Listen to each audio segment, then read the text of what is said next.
Hello everyone, welcome to my channel, The Genius Classes. I hope you all is good. So guys, today's our topic is Amanda. Amanda is so interesting and so sweet poem. So guys, this poem is so important for our board examination, class 10th.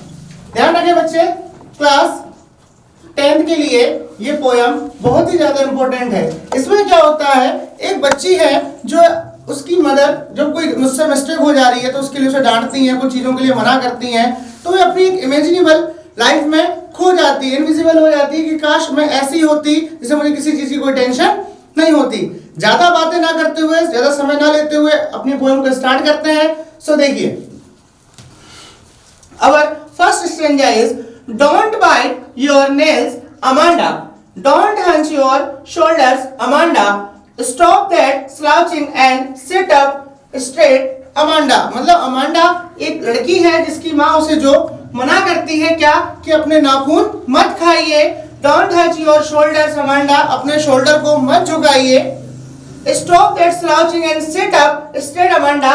Slouching का मतलब पीछे का जो कुबड़ होता है, आपने देखा होगा बैकबोन में ऊपर उठा के बैठ जाते हैं, तो इस तरीके से मत बैठिए। उसे अलग अलग प्रकार से क्या उसकी जो मदर है उसे वो मना कर रही है कि ऐसी चीज आपको नहीं करनी है। तब वो क्या करती है, अपने माइंड में अलग सी दुनिया बना लेती है। वो क्या कहती है कि there is a languid emerald sea where the sole inhabitant is me, a mermaid drifting blissfully. मतलब वो कहती है कि मैं क्या हूं, एक जलपरी हूं। जलपरी हूं जो कहां रहती है, एमराल्ड सी में, मतलब एक हरा पन्ना जो एक सागर है, समुद्र है, वहां पे वो रहती है। और वहां की वो क्या है, जलपरी है, जो उन जल की जो शीतल लहरें होती हैं उनके साथ में ब्लोइंग कर रही है, जिससे उसे किसी प्रकार की जो रोक टोक होती है वो वहां पर कोई भी पाबंदी नहीं है। दूसरे स्टेंजा में चलते हैं, वहां उसकी मदर कहती है कि did you finish your homework Amanda, क्या तुमने अपना गृह कार्य खत्म किया है Amanda, did you tidy your room Amanda, क्या आपने अपने रूम को तैयार किया है, प्रिपेयर किया है, I told you to clean your shoes Amanda. मतलब मैंने तुम्हें बताया था, क्या बताया था कि अपने जूतों को क्या कर लो, क्लीन कर लो, साफ कर लो, उनकी पॉलिश कर लो। जब जैसे उसकी मदर ने उसे ये चीजें बोली, सो गाइस उसने माइंड में दोबारा से फिर अगेन एक नई दुनिया बनाई। और वो क्या कहती है कि I am an orphan, orphan means क्या होता है, अनाथ।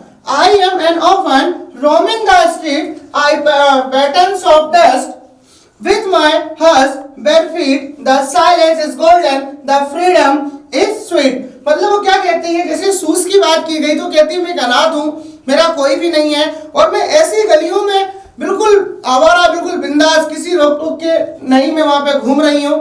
और मेरे जो पैर हैं वो मुलायम सी डस्ट में मतलब चल रहे हैं, जिसे किसी प्रकार के जूतों की आवश्यकता नहीं है। मिलते हैं दूसरे पॉइंट में। तो ओके स्टूडेंट, तो आपको दो स्टेंजा मैंने क्लियर कर दिए हैं कि पहले में क्या होता है, उसकी मदर उसे रोकती है क्या सही तरीके से बैठने के लिए, उसे अलग प्रकार से वो टॉर्चर करती है, तो वो लड़की जो है एक काल्पनिक दुनिया में खो जाती है और अलग अलग इमेजिन करने लग जाती है। दूसरे स्टेंजा में उसकी जो मदर है उसे मना करती है, भाई आपने शूज पॉलिश किया कि नहीं किया, आपने होमवर्क किया कि नहीं किया। तो शूज से उसे याद आता है कि वो क्या है, एक बिल्कुल आवारा लड़की है, इससे कोई टेंशन नहीं है और ऐसी दुनिया में जी रही है, रेतीला एरिया है, मतलब शूज पॉलिश भी नहीं करना है वगैरह वगैरह, आपको एक्सप्लेन कर दिया है। उसके बाद देखिए आपका जो थर्ड स्टेंजा है, बिल्कुल ध्यान से समझना है इस चीज को, don't eat that chocolate Amanda. अब उसकी मदर कह रही है don't eat that chocolate Amanda, Amanda अब आपको चॉकलेट नहीं खानी है, remember you and acne Amanda, will you please look at me when I am speaking to you Amanda. उसकी मदर कहती है भाई जब मैं तुमसे बात कर रही हूँ तो मेरी तरफ देखो, क्या करो, मेरी तरफ देखो, चॉकलेट नहीं खाओ। याद करो जब लास्ट टाइम तुमने चॉकलेट खाई थी तो फिर क्या हुआ, तुम्हारे फेस पे एंकल आ गए थे, मतलब क्या, मुहासे, इसको हम एंकल को क्या बोलते हैं, मुहासे यानी पिंपल्स आ गए थे। और वो कहती जब मैं तुमसे बात कर रही हूँ तो मेरी ओर देखो। जब उसकी मदर इस चीज के लिए टोकती है तो वो दोबारा एक नई दुनिया में खो जाती है और क्या इमेजिन करती है कि आई एम अ रेफ्यूंजल। रेफ्यूंजल मीन्स होता है मतलब एक कार्टूनों की परियों की जो रानी है उसकी दुनिया में जाती है कि I am a Rapunzel. I have not a care, मतलब किसी प्रकार की कोई टेंशन नहीं है। Life in a tower is tranquil and rare, I shall certainly never let down my bright hair.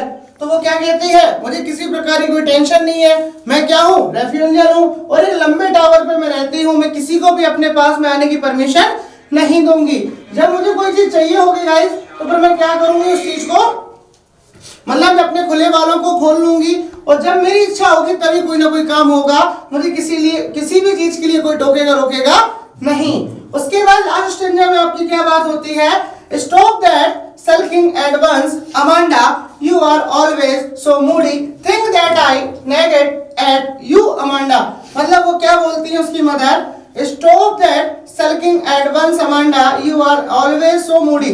मतलब टेंशन में मत बैठो, तुम हमेशा अपने मन का करती हो, अगर कोई देखेगा तो क्या कहेगा कि तुम अपनी मदर से ऑलवेज क्या रहती हो, डिस्टर्ब रहती हो, परेशान रहती हो। सो गाइस इसी के साथ अपनी पोएम अमांडा कंप्लीट होती है। कोई भी डाउट्स हो, कोई भी आपके माइंड में कोई भी क्वेश्चन हो तो कमेंट कीजिए, इसी के साथ आपके सारे जो डाउट्स हैं वो क्लियर किए जाएंगे। आई होप आपको ये जो पोएम है पसंद आई होगी। लाइक कीजिए, शेयर कीजिए, सब्सक्राइब कीजिए the genius classes. Thank you.